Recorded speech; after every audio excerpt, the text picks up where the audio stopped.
Salut les devins, c'est Saikyo. Voici une vidéo qui va répondre à une interrogation que vous avez été assez nombreux à me poser assez souvent, je vous en remercie, à savoir de pourquoi est-ce que Goku n'utilise pas l'Ultra Instinct face à Broly. Nous avons eu ce passage-là, que je ne vais pas redécrypter parce que je l'ai déjà fait sur la chaîne YouTube, à savoir si oui ou non c'était de l'Ultra Instinct, mais on avait ce passage-là fort intéressant dans le film DBS Broly, là où Goku tente une transformation en quelque chose pour aboutir sur du SAJ Blue, mais au milieu on a quand même eu ce plan-là dans lequel on a clairement vu Goku avec des cheveux, même des pupilles et une aura argentée qui nous rappelle fortement l'Ultra Instinct, donc maîtrisé, sauf que ça s'est soldé par un échec. On en a déjà longuement débattu, était-ce de l'Ultra Instinct ou non. Le storyboard officiel ne mentionnait absolument pas l'Ultra Instinct durant ce passage-là. Malgré tout, nos yeux ne mentent pas, on a bien vu à quoi ressemblait Goku. Ça n'est pas forcément anodin non plus de l'avoir montré. Et du coup, grâce à l'arc en cours de Dragon Ball Super qui d'ailleurs pointe le bout de sa fin, l'arc Moro, prisonnier de la patrouille galactique, on a de grosses réponses sur pourquoi Goku, à ce moment-là du film DBS Broly,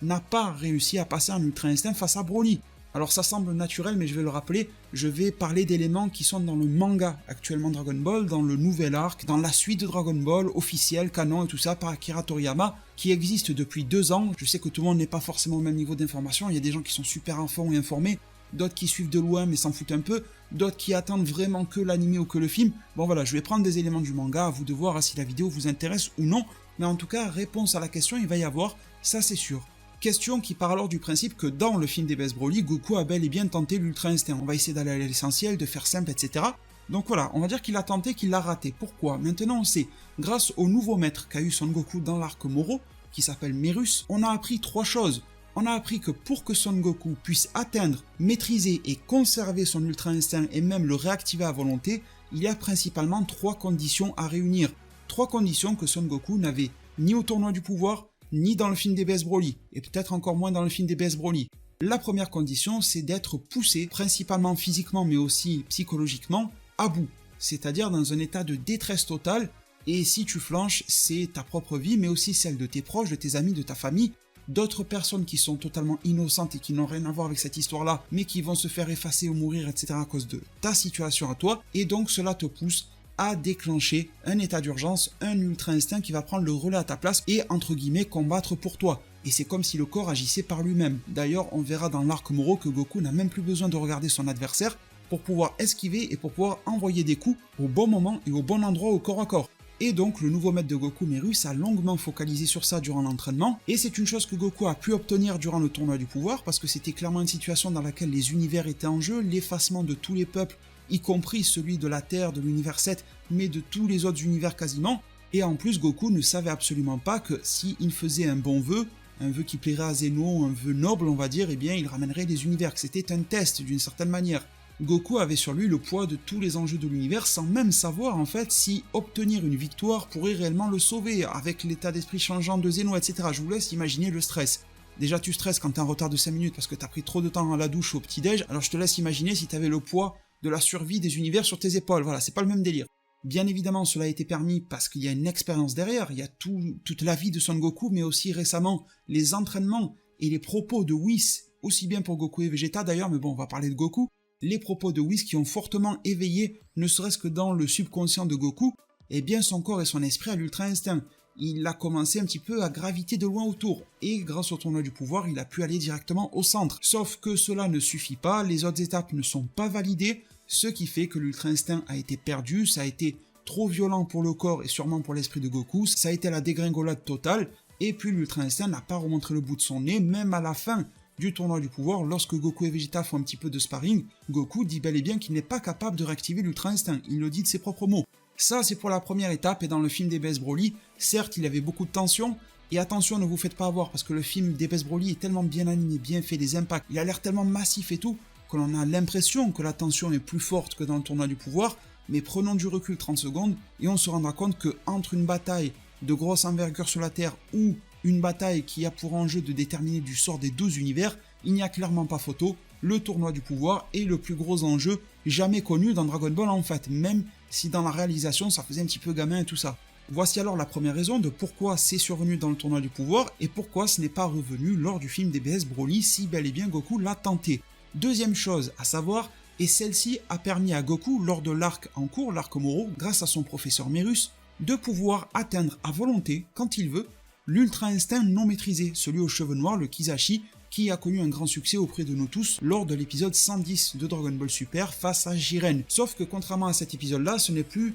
une activation ou une transformation ou une technique qui se perd. Maintenant, Goku l'a totalement, il peut la réactiver quand il veut, il peut utiliser pleinement les pouvoirs qui sont liés à cette première étape de la technique, et pour parvenir à cela, ça a été très simple. Merus s'est appuyé sur l'état nouvellement acquis de Goku de détresse physique et psychologique, par rapport à laquelle il a surenchéré avec un entraînement très proche de celui de Whis, sauf qu'ils sont partis dans une salle de l'esprit du temps numéro 2 qui a été implémentée dans le nouvel arc. C'est à peu près les mêmes propriétés que dans la salle de l'esprit du temps qu'on connaît, sauf que le temps s'y déroule moins lentement, mais ça fait quand même pas mal de temps d'entraînement pour Goku. Un entraînement pas mal basé sur ses mouvements, sur de l'esquive, et le fait d'atteindre une perfection générale en matière de déplacement. Cela a fini par payer avec l'Ultra Instinct à volonté, sauf que même si c'est réactivable quand Son Goku le veut, ses batteries s'épuisent assez vite, et au final, face à un adversaire qui le dépassait, cela n'a pas été suffisant, et en plus de ne pas être efficace, cela devenait trop énergivore pour Goku, et même s'il n'était pas en PLS comme lorsqu'il l'a perdu au tournoi du pouvoir, son corps et son esprit étaient vraiment éprouvés, ce n'était pas encore validé en 100%, loin de là. Troisième étape alors qu'il a fallu mettre en place, c'est le choc émotionnel. Ce même Merus, le professeur de Goku, s'est rendu compte que dans le cas très précis de Goku, c'est pour ça que pour Beerus, pour Vegeta, s'il essaye, les conditions, les modalités ne seront pas forcément les mêmes et gardez cela en tête, mais dans le cas de Goku très précis, pour l'Ultra Instinct, certes il y a les bases à maîtriser comme pour tout le monde, mais il y a aussi une part de personnel à ajouter là-dedans, et cette part-là a été le déclencheur émotionnel. On a appris que pour activer, contrôler, maîtriser l'Ultra Instinct 100% parfait aux cheveux argentés et en tirer tous les bénéfices, il faut subir un choc émotionnel extrême, tel que par exemple le deuil, mais être capable de se ressaisir immédiatement, de ne pas céder à ses émotions, au contraire de les canaliser, de les agglomérer tout ensemble, de ne pas sombrer, de ne pas céder à la tristesse, à la colère, à la rage, ni même au regret pourquoi pas, mais au contraire d'arriver à garder son calme comme si de rien n'était,